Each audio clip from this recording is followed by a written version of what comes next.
Hey guys, Stealth here.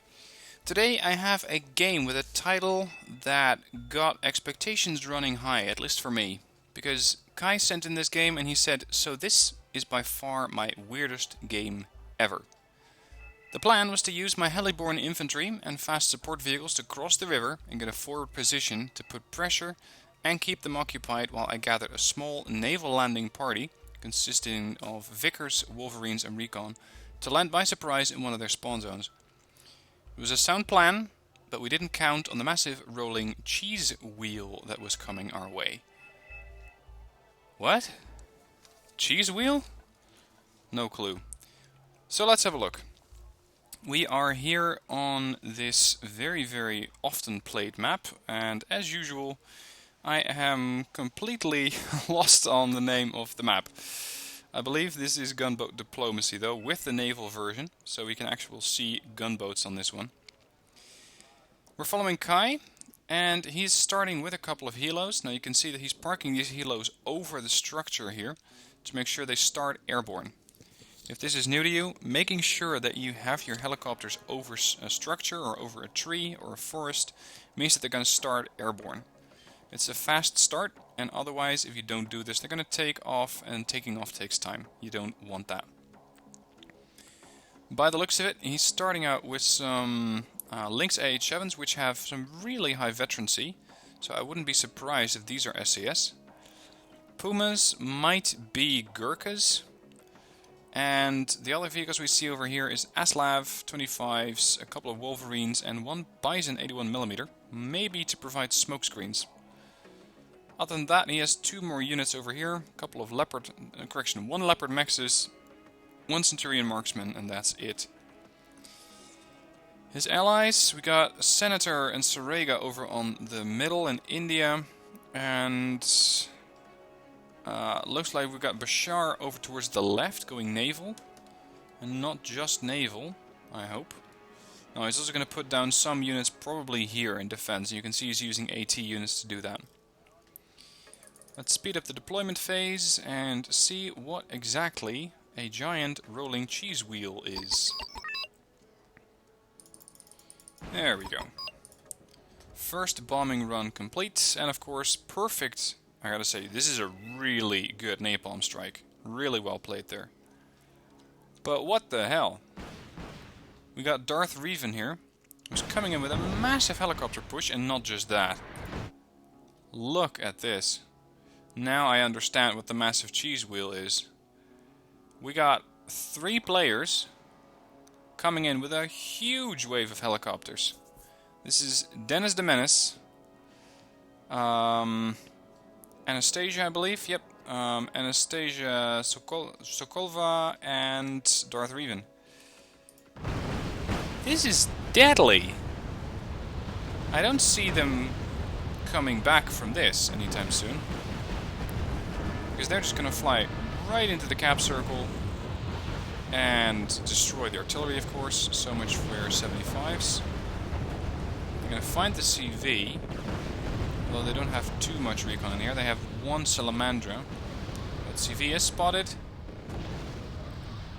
Well, it's interesting to see how they're gonna come back from this. They lost Kilo, they lost Echo, insofar as they had a CV there in the first place.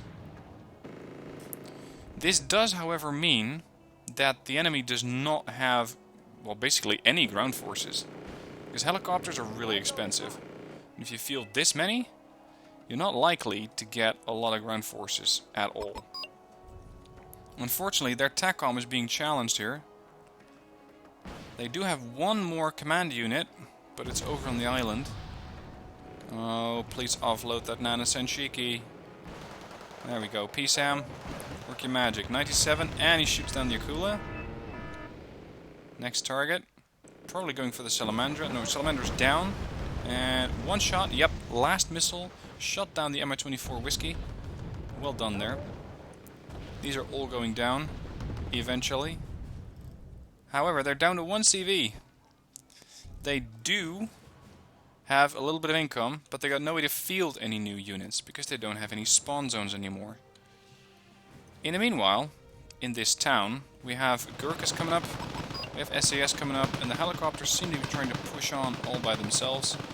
And of course, if you do this right, you can surely come in and find their CV.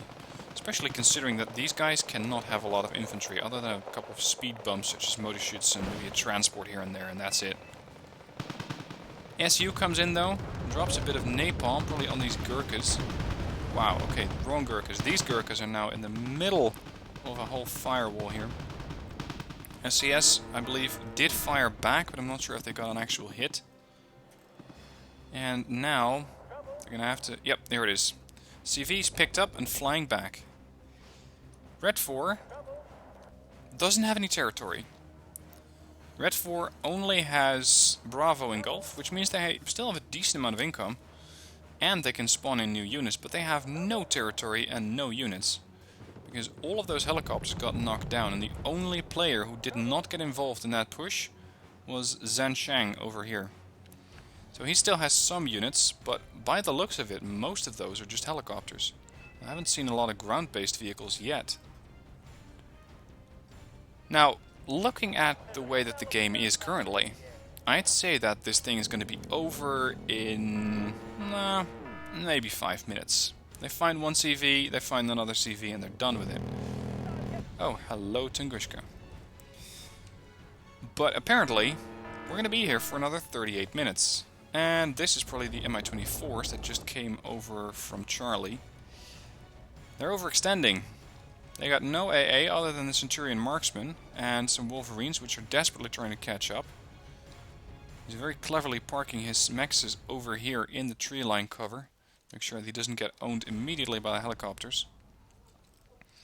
What these guys need most of all is terrain. And not just terrain, they need to reclaim Kilo. Because one of those helos that came flying in was carrying a command infantry unit. Or it was a command unit altogether, command helo, but let's face it, that's unlikely. So Red 4 is, I would say, ahead. They're not ahead in points, but their position to push up right now is a lot better, as they have multiple high-value zones, Bravo, Golf, and Kilo, so they get quite a bit of income.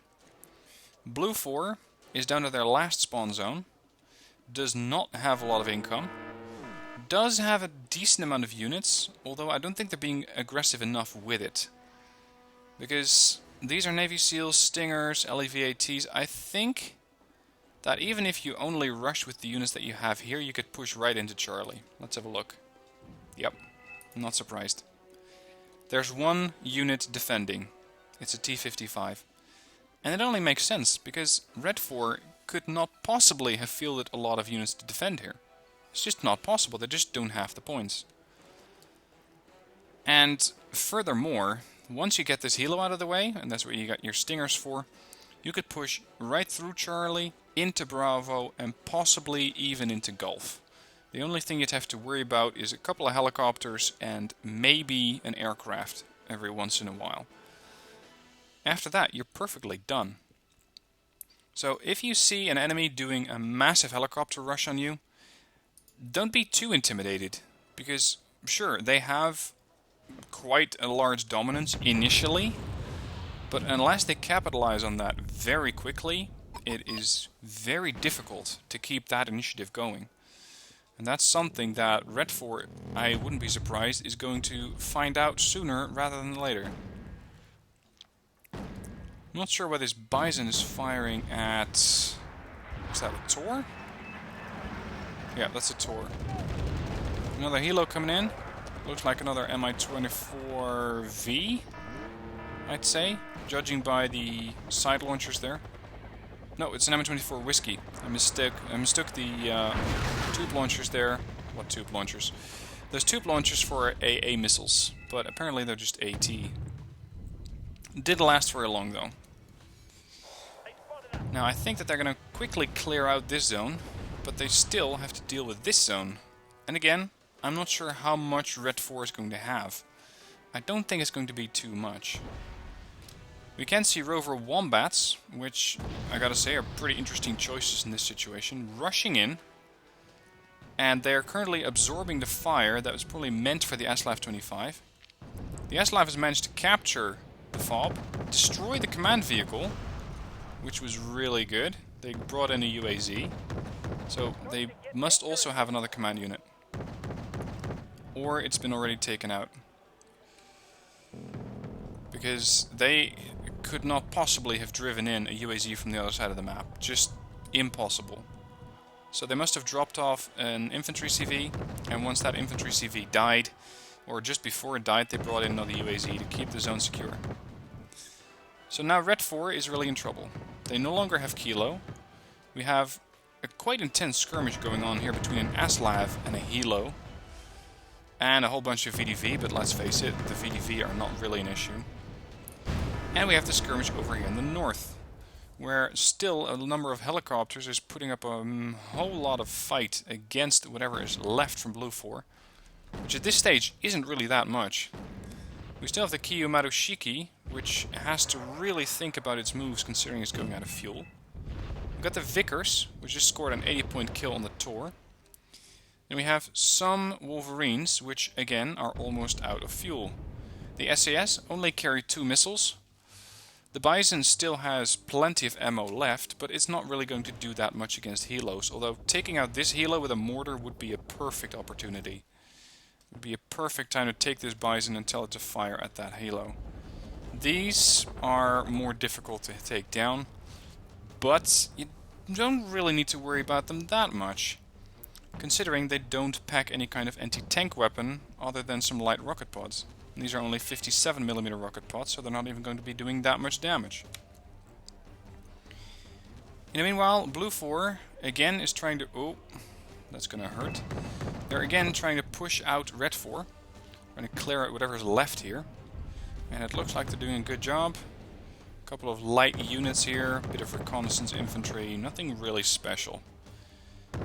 This is really when the Commonwealth deck that Sky is using is showing its strength. The Vickers, the ASLAV 25, and the Rover Wombats. I gotta say, it's interesting to see these.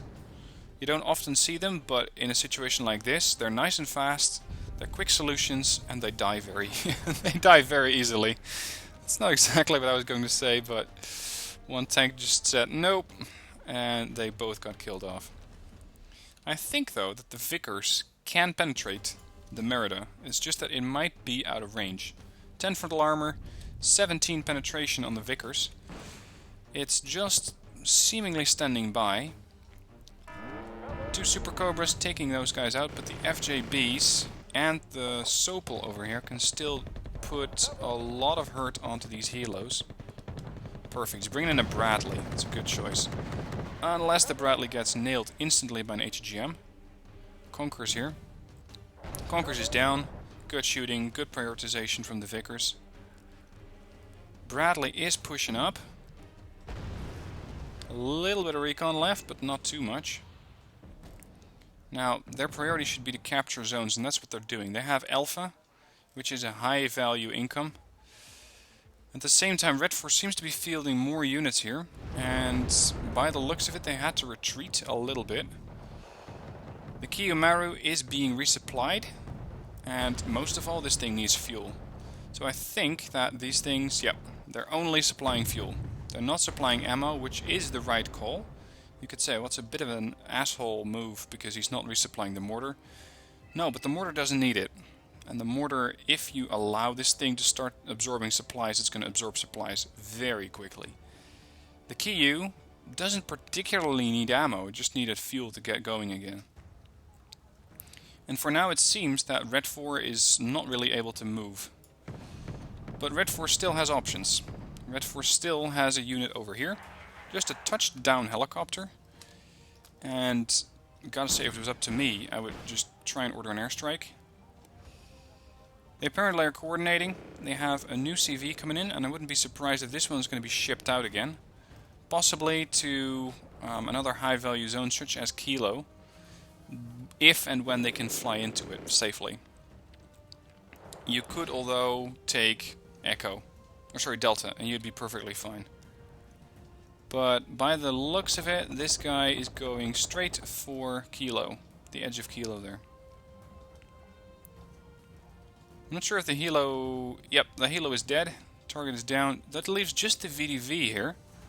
VDV are going to square off against Riflemen, but the VDV don't have fire support, such as the SLAVs and the Vickers that the Riflemen do have. So this is going to be a pretty one-sided fight, pretty much of a butchery. These guys are going to go down very quickly. There you go. Not a lot that Darth Revan can do here. I gotta say, these Vickers are just... Every time I see these things, I fall in love with them all over again, because they are that good.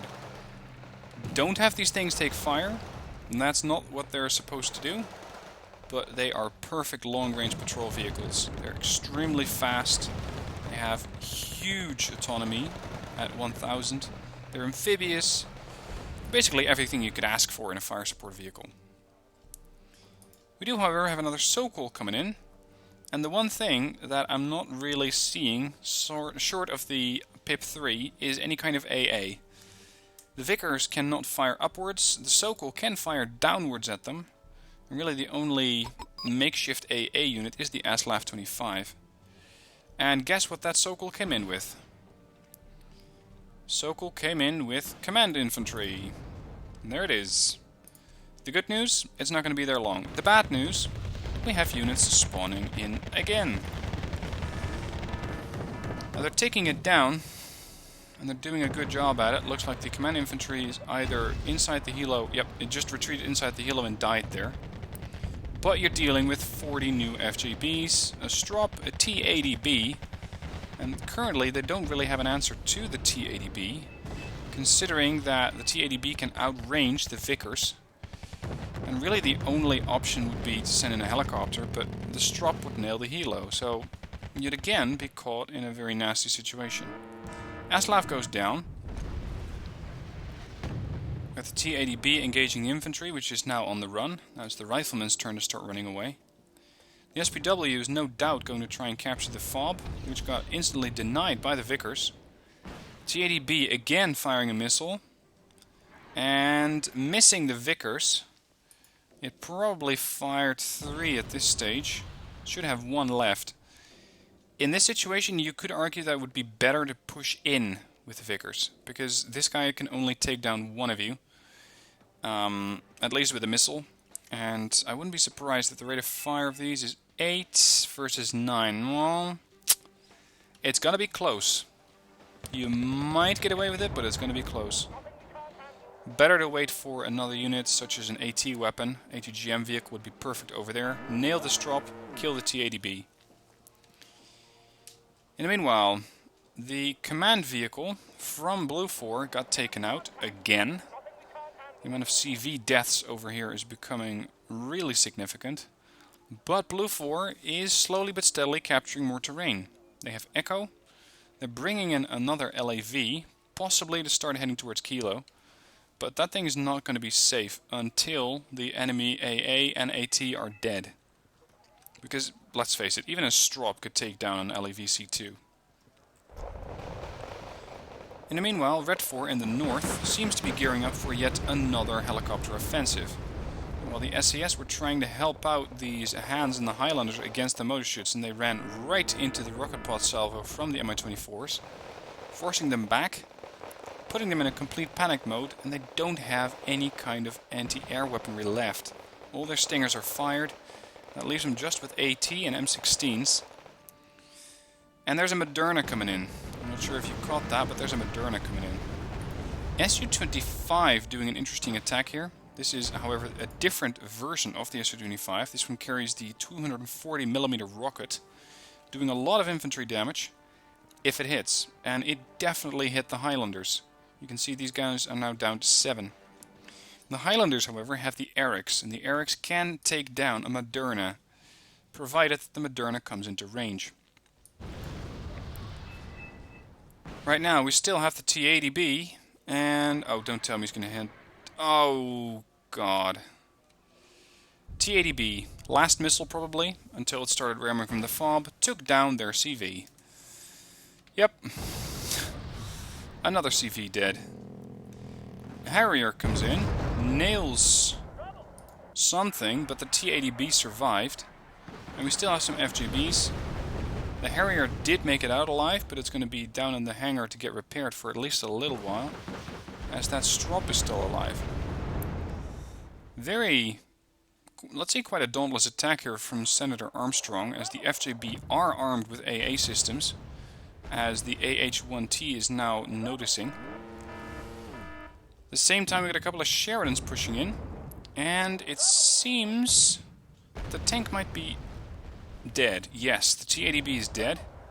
The Vickers are now coming back into play. They are almost done firing all of their ammunition. And hopefully, finally, Bluefor can now bring in SCV and recapture Kilo. The Highlanders don't seem to have survived for very long, and the SAS are dead, but they did nail the Su-25 with the Javelins. So that's at least a bit of a consolation prize. The thing is that we don't really have any options over here. The Hands are not going to win from whatever this is, but considering the numbers, I would say Morskayas or Commandosis, that works. 15-man troops. And of course, the 15-man troops don't particularly care about the firepower of the Han, although they did take some losses to it. Got some units coming in here. A couple of, I'd say, oh, I was going to say T-55, but apparently they're ASU-85s, cheap tank destroyers. Should be light snacks for the Socheong-Sus here. 1, 2 is down, and 3 perfect shots there. Didn't miss a single shot. KAFV is currently absorbing all sorts of fire from the helicopters, which is still patrolling there. And the Socheong-Su are paying for their attack on the ASUs by being napalmed. They're probably going to survive as they seem to be on the edge of the fire. But they are not going to enjoy that, and that's going to turn probably both of those squads into panicked. In the meanwhile, we have Suriga over here moving in with a couple of cavalry scouts just to probe the waters. You can see he's not yet getting shot at. I'm not sure if the enemy has reinforced this position. I wouldn't be surprised if they had, because with their initial initiative lost and Bluefor gaining more and more points, it would make more sense for them to start defending. Bluefor has captured Kilo, finally. I believe this is the third CV that tried to capture Kilo and finally survived, or at least for the time being. We've got some more CVs coming in here. Bashar has deployed a TACOM over there. And interestingly, Red 4 has a CV in Foxtrot. The big question is where? And my bet would be right here. I'm saying that because I've seen Red 4 use helicopter-borne command infantry. And the cheapest and fastest way for them to deploy that is to just fly from Gulf over this mountain ridge, deploy it over there. Let's have a look. Ta-da! No, I'm not clairvoyant, but this is pretty much the logical step. And they are reinforcing that position with LSTRs and possibly some even higher veterancy troops, or no, probably more LSTRs. The Lynx has found the command infantry and diced the LSTR. That's probably the same fate going to await the other Lynx as it's getting hit. It's getting the hell out of there. At least now they know where it is, and he marked it.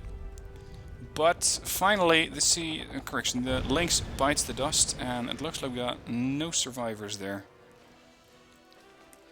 So they know where it is. Red 4 knows that they know where it is. And they started to move it. Harrier GR7 came in for the bombing run, at least that would be my bet, but aborted when they lost line of sight or exact positioning on the CV. And we can see a new CV. You can see the UAZ over here, it's being spotted by the Navy SEALs, and even something as cheap as a Humvee can take down a CV. Unfortunately, they didn't quite get the chance to do so, as the ITV seems to have taken the kill, leaving Red 4 with 2 active cap zones, and a third one which is debatable, because while they do have Foxtrot for the moment, they don't actually have it captured, but we know that they can capture it within a moment's notice. By the looks of it, Red 4 is not going to win this one, but they still have 20 minutes to go. And there we go, Dennis the Menace surrenders. Over here we have a panicked Humvee slugging it out with a book, no less. For good measure, this is a 10-point unit, killing off an 85-point unit. If you can get an 8 times markup like that with the unit, you're doing really nice. The thing is that the 1 HE, or the 1 armor, is ignoring most of the fire from the Humvee, But it does tell them that most of this zone is empty, considering that they could just drive into it. They still do have some units over there, although I wouldn't be surprised if that was the two last units that were defending that flank. And Bashar is wasting no time killing this Smirch. You can see that the Smirch, by the way, is turning towards the biggest threat, using its frontal armor of exactly 1 to try and defend itself from the incoming machine gun fire. But Bashar is wasting no time, he's probably trying to find the CV, which I would expect somewhere over there or there. Those are usually the most likely positions. In the meanwhile, we have more units trying to rush in, although most of those rushing units seem to be Hemmets. Not sure why you'd want to have those rush in. I would be trying to rush in with, let's say, M8s or cheap tanks. Definitely not M1A1s. Far too expensive for what you're killing here. A helicopter for anti-tank ops and possibly some M8s would be perfect. Oh, we still have one ASU surviving, at elite veterancy no less. Navy SEALs are deciding against engaging that ASU as they probably would not survive. Mortar fire is going in with a vengeance, but the ASU did not get hit and is still punishing the Navy SEALs for daring to approach its position. More fire going in. I think they're still not hitting it. I think it's slightly further back over there. Cavalry scouts might be able to kill it, provided they don't get hit. And I think that he's trying to get the first shot to be absorbed by the 113A3. Meaning that that thing will probably go down. And hopefully they're going to offload. There we go. Rifleman 90, AT4, short range attack, easy kill. Now, since this is the gunboat version of gunboat diplomacy, or the naval version, we also have naval units. So we got a Najin coming in. Bit of an interesting choice. I'm not sure why you'd want to go with a Najin. They're not very good at defending themselves from any kind of aircraft. Any kind of anti-ship missiles coming into this ship are more often than not going to penetrate, as its CWIS really isn't very good. And using its dual Type 66 machine guns or autocannons, it just decided to nail the transport over there. And they're hoping to get the SEALs, but the SEALs are on the other side of the rock and they're probably listening to the gunfire, but not caring too much. The FSVs here are at risk. Seriously, what is this? What's this ship doing? He must be ground attacking and thinking that there might be more units over there, but with optics that are not stellar, they're good, but they're not fantastic. At this range they should, however, be able to see, and now they're seeing the Navy SEALs, which are happily sitting on the other side, and if you would just engage the weapon systems, they would just easily wipe out that MI2. Now, by this stage, I'd say that Red 4 is completely screwed. Their initial push was fantastic, but it unfortunately did not quite work. That's something you see often. These helicopter rushes, they're a bit of a double or nothing. If they work very well. If you leave just a few units alive, you're suddenly not so likely to survive. You're suddenly not so likely to win. And they almost had them. If Red 4 had sent even a few helos over to this flank, to Alpha, and neutralized the command infantry that they had over there, Bluefor would have been done. 5 to 10 minutes, done. Right now, not so much. Bluefor's coming back with a vengeance, winning by 1,500 points, taking out a Moderna, beautiful shot there, thank you Lynx 3. Winning by 1,700 points. And Red 4 has already seen one lever, which is Dennis the Menace. Wouldn't be surprised if we're going to see a pretty large Bluefor offensive push into Bravo first and then into Gulf. So they seem to have a lot of units over here. And the real question that I have over here is, why are they waiting? What are they waiting for? The one thing that would come to mind is reconnaissance, but they do have cavalry scouts and some Navy SEALs. So they should be able to push in here pretty quickly. Now this is exactly why I recommended bringing a helicopter and a medium heavy tank, because an M8 could not possibly kill the T-72Ss, but a helo would. And the M8 would not be able to kill the tanks, but it would be able to kill AA that might threaten the helo. So it's a perfect combination, instead of just trying to slug it out with M1A1s against T-72Ss, because what I've seen happen usually is that if you push the enemy back, if you really make life hard for them, they're going to spawn in either massive units, massive amounts of units, or pretty high-priced units.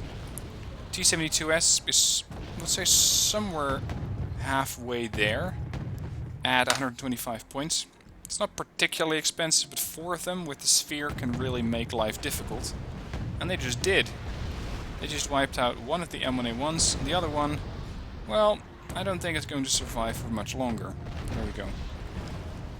Lesson: bring your helos and make sure your AT weapons are close. MiG-23BN comes in. I'm not sure. Yeah, it did drop. Sheridan didn't particularly get hit, but he has to start running. Let's see if those LAV ATs can make life hard on the T-72Ss, which by now are probably out of missiles. And out in the water we still have a Najin. No, correction, we have a new Najin, as the other Najin probably got taken out by ASM aircraft. One of their AT vehicles already died, and the other one is being spotted by this guy. Not quite the accuracy that you'd hope from the Wolverines, but it was enough that the thing got spotted there, the AT vehicle. Enough for Red 4 to go and bomb it. This is really all you need in a situation like this. Just a recon helo, a couple of medium tanks, a couple of cheap tanks, and a super heavy T-80UM. Bluefor, just come in with a helicopter. Just one helicopter. A Lynx 3. You could wipe out everything. I'm not sure why they're not just wasting all of these tanks with helicopters, because it would be a very easy kill. Let's have a look. There, no AA. If you'd have a Thunderbolt, I would bring it in just for shits and giggles. Because a Thunderbolt, this is the ideal situation for a Thunderbolt. Now, of course, you don't encounter this situation very often, but when you do, it's just hilarious to watch those things work. It's very, very gratifying to hear that massive gun roar, taking out anything that happens to get in the way, using either the gun or using the missiles attached, those Mavericks. Quite a lot of aerial fighting going on, with one Hornet which is very heavily panicked. Need to get that thing out of there. Su-25 came in, did not get the kill, but the Hornet did. Immediately gets hunted down by a JHC. Didn't quite get hit bad. The other Hornet made it out alive, and the other Hornet was also retreated. Red 4 is pushing out. Blue 4, what the hell? Red 4 is pushing out, and doing quite an admirable job at it too, as Red 4 does not, or as Blue 4 does not really have an answer to all of these tanks. Again, it's not rocket science, bring more anti-tank weaponry. Over towards Hotel, the battle seems to have calmed down. And for some reason, Blue 4 is allowing Red 4 to keep control of Fox. I wouldn't be surprised if there's still LSTRs. They might have moved to this tree line by now. Nope. Same old, same old. Perfect positioning. LSTRs only have one missile left, which would mean that they cannot nail the Ninja, as the Ninja has 6 HE or 6 hit points, and then this thing only does 4 HE damage. So the Ninja could be perfectly safe. They just need to spot the CV and bomb it out of existence. Any bomber would do. Anything that would just be able to spot this with the Ninja and then nail it. But you could argue that their focus on going for higher value targets and actual ground deployment zones are far more valuable, and that it's far more logical to go for these zones. We got some more MA1A HAs coming in. Sorry, M1A1s. MA1A? What the hell, stealth? M1A1s trying to duke it out with a couple of, or what used to be a couple of T-64s, but no more. MiG-23BN comes in. Again, the cluster bombs are going to hit hard, taking out most of the hit points off this M1. The other one, fortunately, did not get hit bad, but Bluefor has to focus on the AA now. They are losing tanks left, right and center, and all of it is due to enemy aircraft. Over here we also have some LSTRs. I'm not sure how long these guys have been here. I wouldn't be surprised if they've been here for hours, as I don't see them rushing in anytime soon. It's pretty deep behind blue lines, so these guys were probably deployed initially and they just got ignored the entire match. They just didn't have anything to shoot at. But they must have seen all of those Bluefor vehicles drive by, wishing they could reach out and touch them. Unfortunately, their anti-tank weapon, while it is very good, does not quite have that range. Now, I'm not entirely sure what happened to the CV and Echo, but I think that Bluefor right now does not particularly care about the CVs, as they are leading by almost 3,000 points, and they're basically just playing Red 4. They're basically just playing with their food. Look at that ninja go. Found the CV. Come on, mark it. Seriously? He might not have been paying attention to it, but he really should have put an attack marker there. Guys, CV, it's easy target. Fly around, get between the AA lines, nuke it. Perfect shot. And in the meanwhile, it might actually go on to spot the other CV if it does not run into the buck first. And the buck does not miss. Ninja goes down, after having flown pretty much all the way around the map. In the meanwhile, Kai, I'm not sure how I should pronounce his name, is gearing up for something that resembles a naval landing. It's just very, very low amount of units. I'd expected something a bit bigger. But okay, 3 units in a weakened position like this could still make a very, very big dent into their forces. And oh, dude, what are you doing? Sending out 2 very high value recon Bradleys against 2 very cheap anti-tank infantry. If these get a line of sight on you, like this, that happens. Twice. The only thing that could save you if you kill them now, and this missile misses. Oh, you're so lucky. By all accounts, this should have killed that second Bradley as well. Cheap units, guys. Send out your V150. Tell it to absorb the missiles. It's not very effective use as the V150, but hey, it's a 10-point transport. Let's face it, it wouldn't really do anything else to be... Oh, there we go. That was just 160-point losses against 50 points of infantry. That was painful. And they're probably going to go on to kill the Vickers next. So what is spotting them? This one. That's all they have as spotter currently. No other recon units. This thing, spotting everything. How much can Red 4 see? Yep, everything. Red 4 can just see everything. Isn't that fantastic? Red 4, however, does not have quite a lot of units. Mostly anti-air at this stage. Tunguskis, Buk, Grom. And a little bit of AT. Talking about AT, splash. Another LEV AT goes down. This concourse has really, really been effective. These are some of the most cost-effective units this game. Now, Gulf has been neutralized, or it's moving, but I think it's been neutralized. I think a bomber must have come in and neutralized Gulf, leaving Red 4 on just 2 CVs, one in Fox, one in Bravo. Can they get the guys in Fox, is the question. I thought that AV-8B would do something, but I'm not sure if it actually dropped. Very, very risky play here by Bashar, and he's realizing that too.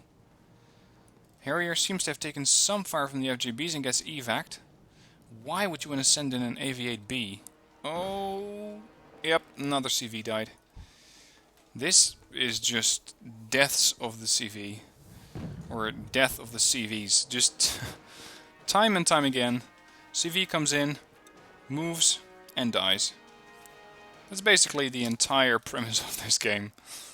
CV came into Kilo, died. Came into Echo, died. Came into Delta, died. And so forth and so on. Tried to move over to India, died. Tried to move over to Kilo, died. It's it's getting a bit monotonous, but I definitely get what Kai said when he said that this is one of the weirdest games he's ever played. Absolutely. Now Kai is taking this naval landing a bit more seriously. A lot of motorized units getting ready to go. A couple of AA guns in between. I don't think he has any tanks available in a Commonwealth General deck. I mean, the Americans get the M101HA. I'm not sure about any of the Commonwealth. I'm not sure if they get a tank. They must get something, but apparently he just doesn't have it. Red 4 is bringing in expensive stuff. IL-102. No less effective as it just wiped out 2 more units there. And we have a musket coming in. I'm not sure why you'd want to bring in a musket, because Red 4... Oh, sorry, Bluefor does have a ship. The Oliver Hazard Perry. This is going to be interesting. I think it's going to get shot down. Yep. This is going to be an interesting fight. The musket... Never mind. Not if you fight at it like that. With one F-111G. I thought we'd be seeing an interesting dash between the musket with 4 ATGMs or 4 ASMs at the same time versus an Oliver Hazard Perry firing 1 harpoon at a time. But unfortunately, nothing of the likes. Red 4 has recovered Gulf. You gotta give these guys credit because they are just not surrendering.